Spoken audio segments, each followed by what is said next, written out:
அதற்கு அவர், என் கிருபை உனக்கு போதும், பலவீனத்திலே என் பலம் பூரணமாய் விளங்கும் என்றார். ஆகையால் கிறிஸ்துவின் வல்லமை என்மேல் தங்கும்படி என் பலவீனங்களை குறித்து நான் மிகவும் சந்தோஷமாய் மேன்மை பாராட்டுவேன்.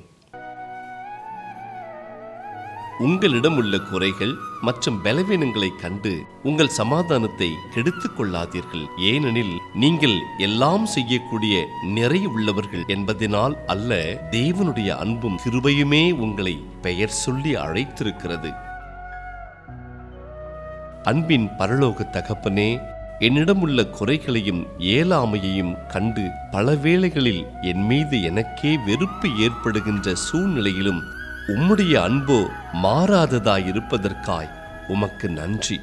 நீர் என் தேவன், நான் உம்முடைய பிள்ளை என்கின்ற புரிதல் எனக்குள் பெருகும்படி அருள் செய்யும்.